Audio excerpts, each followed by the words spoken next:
Now we have I guess we won't miss any. Let's just go and change.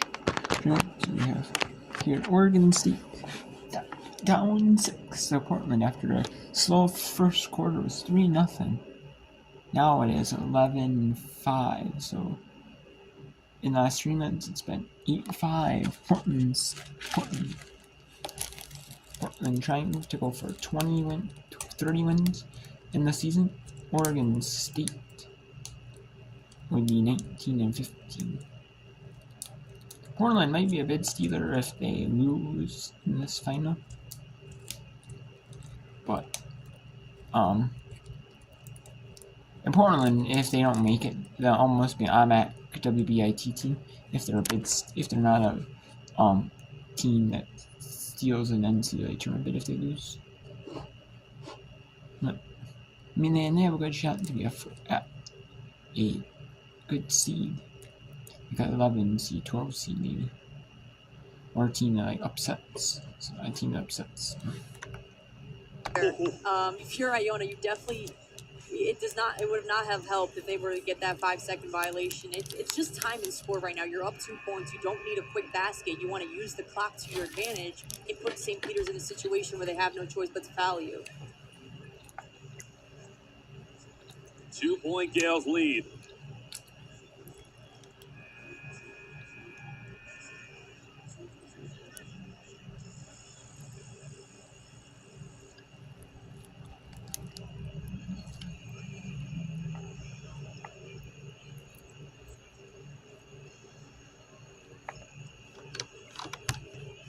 Peacocks basketball with a chance to tie or win.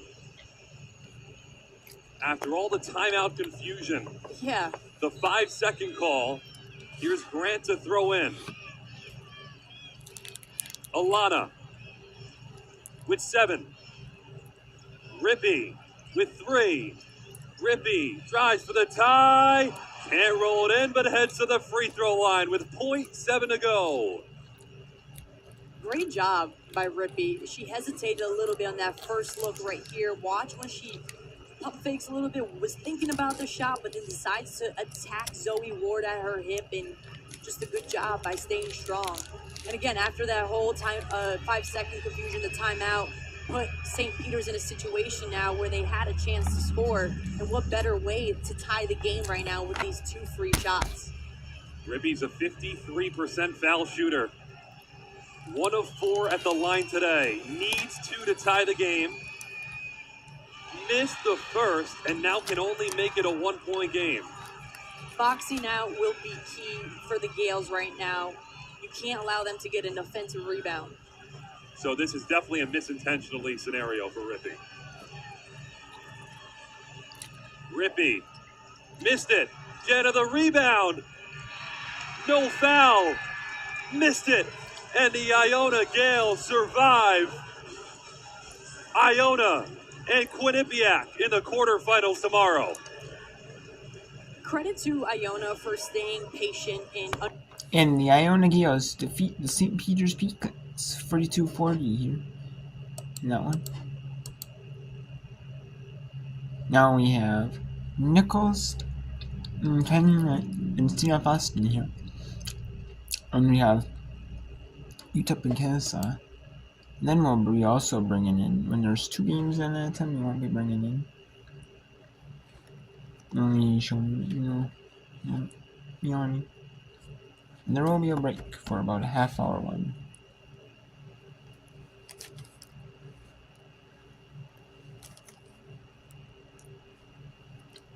And you know that,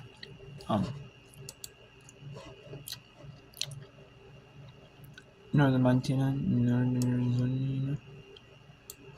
Arizona, so, and we'll show you Nicholas, Steven Boston over here. Let's see, so, it's been off in about 50 minutes here. Then we'll have a break for maybe a half hour. There's only Oregon State, Portland, Montana, Northern Arizona. And then that will be at the half in Montana, or Oregon State, Portland, so, Montana, Arizona will be playing, so. I mean, I won't really show you any of that. But yeah. So that'll be that. And then yeah, so it is what it is, but yeah.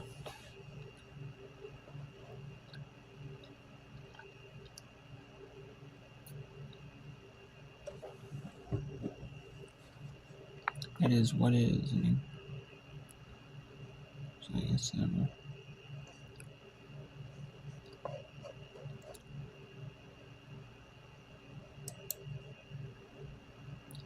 And then we got Southeastern.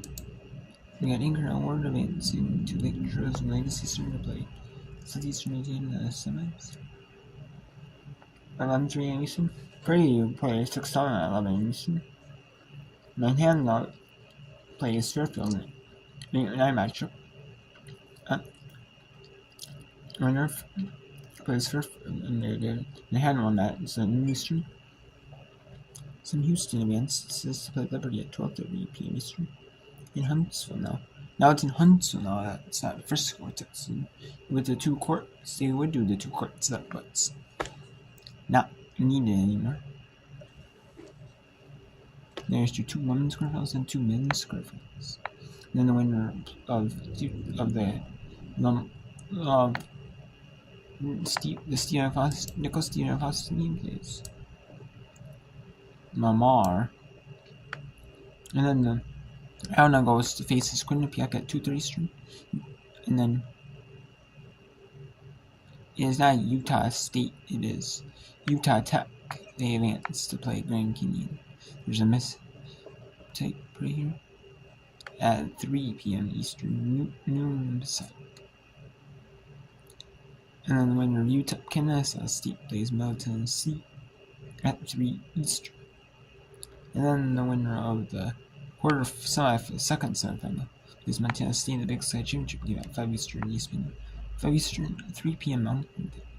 That's the time slot ESPNU is going to give. As you have some of the men's matches on ESPN. ESPN 2. They probably 8. And, the ACC, the American. So that's what they are doing here.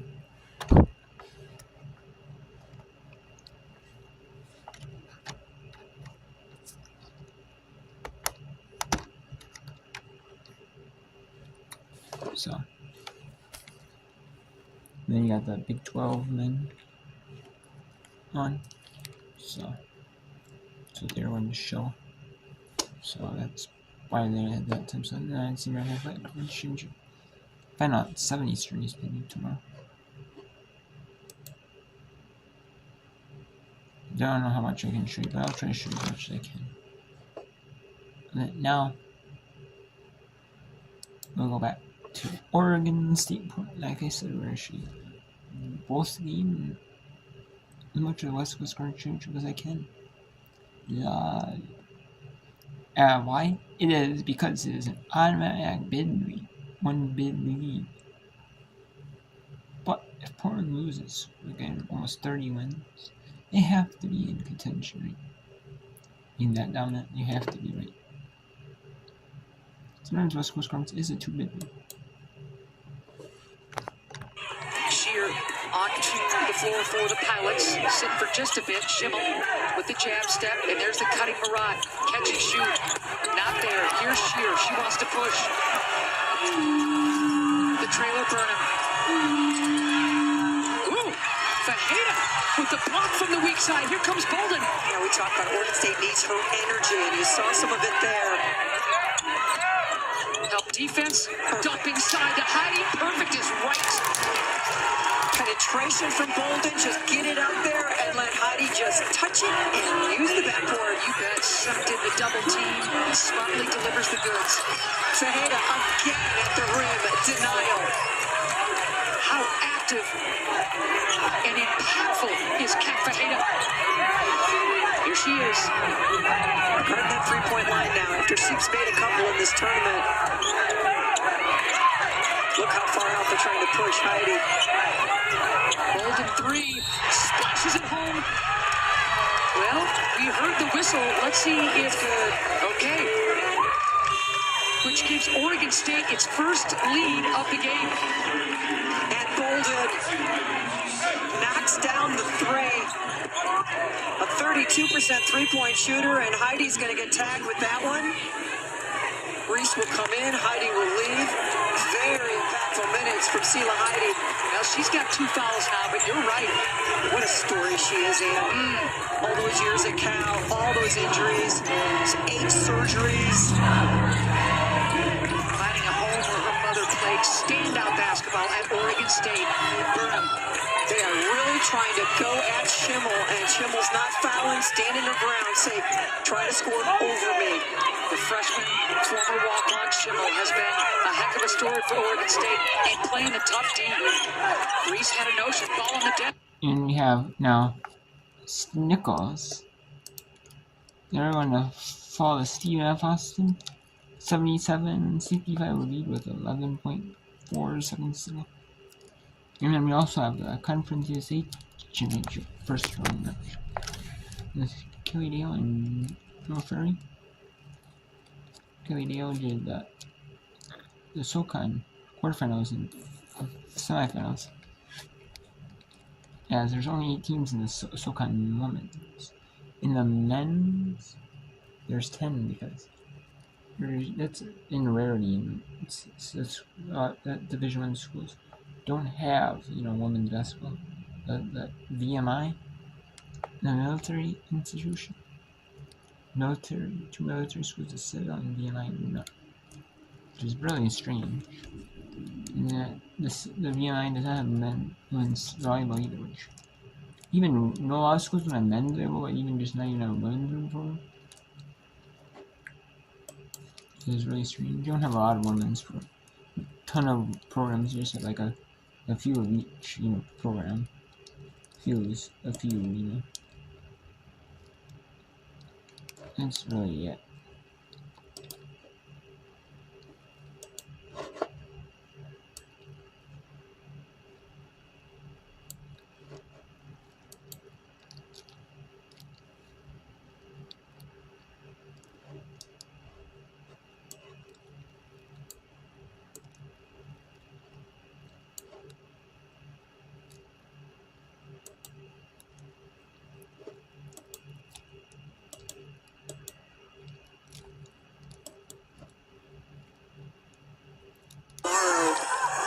The second of 2 semifinals, inbound to Curtis. They got to get a shot up. They go into Brister. Nothing called. It's out of bounds. Brister still fighting through the final seconds of this one. Will be Lady Jacks basketball. All they have to do is inbound time run. And Stephen Austin advances to the semifinals, and they play 2 seed Lamar at 2 p.m. Eastern. Tentatively at 2 p.m. Eastern. It'll be 30 minutes after the first men's. Between Incarnate Word and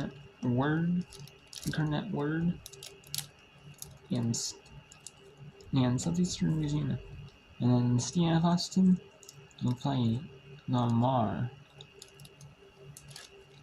And those will be the 2 semis for a chance to go to ESPNU on Thursday and play in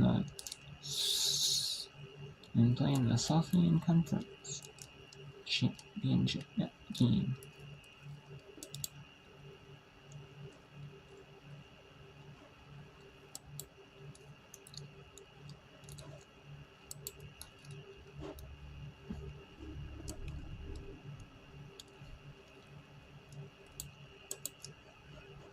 We have only 3 games,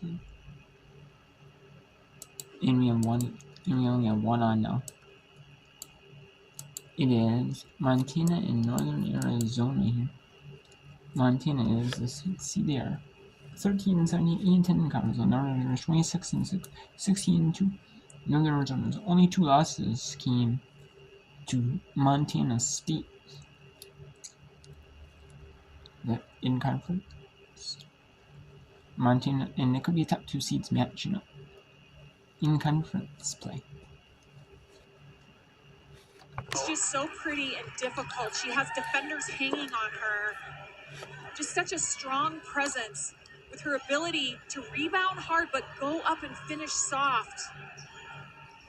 Danny Barch trying to find the opening. A little give and go with Matt Koenig. She had the great look. Barch, a lot of time on the floor yesterday. She is as physical as they get.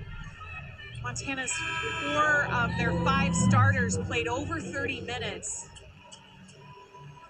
And the way this tournament is set up, you know, you don't have much rest time if you're the 3, 4, 5, and 6. Clancy, 1 and 2 have had that day off. Clancy is out of the game, so Eva Schmidt checks in. Maybe a time for Montana to try to go to work.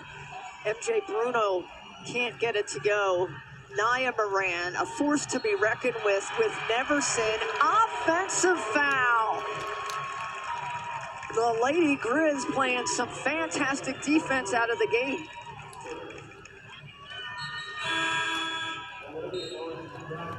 Olivia Moran in for Nia Moran. Let's take a look at this right here.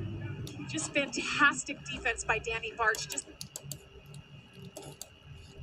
Let's go to Lavon Bronson, where the University of Texas at El Paso is taking Kansas opening around the first round of the Conference USA Championship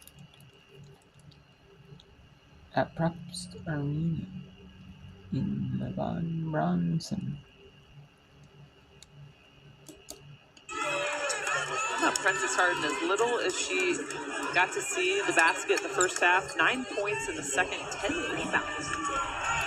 It has been interesting to see, though, for Harden today. She's normally a little bit more emotional out on the court, and she hasn't been that exact player today. I think when you get base guarded and you get taken totally out of your rhythm, it can affect you.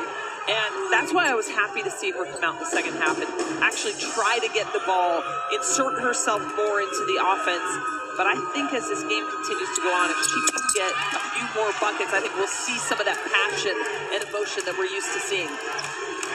Benway connecting on both free throws. UTEP after trailing by 8, back within 5.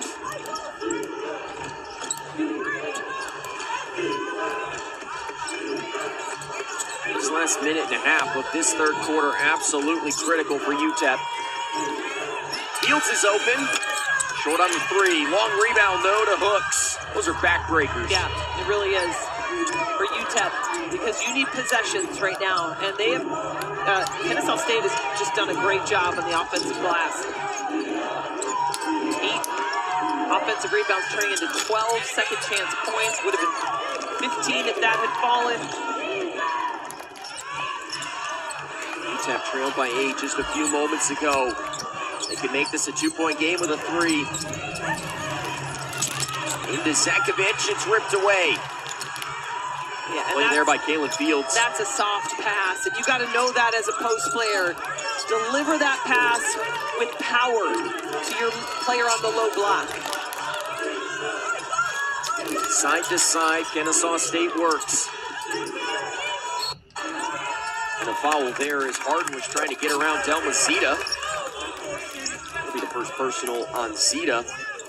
Frances Harden still with just 1 made basket from the field, but she's lived at the free throw line here in this third quarter. 7 of 8. She gets a couple of more tries here. And Delma Zeta gets a much needed rest after having to face guard Frances Harden for the last few minutes.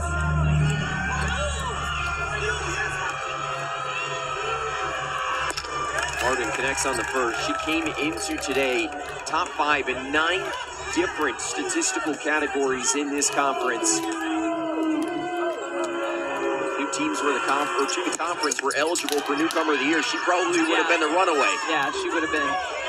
She was so dominant in the ASUN conference for Kennesaw State the last few years. And now comes into this new conference, and her game translates. Evan Samayoa Mathis with it at the top. Had 5 points in that opening half, none here in the second. 5-second difference between and game clock. Zakovic inside, no. Battle for the rebound. It's Harden who comes down with it.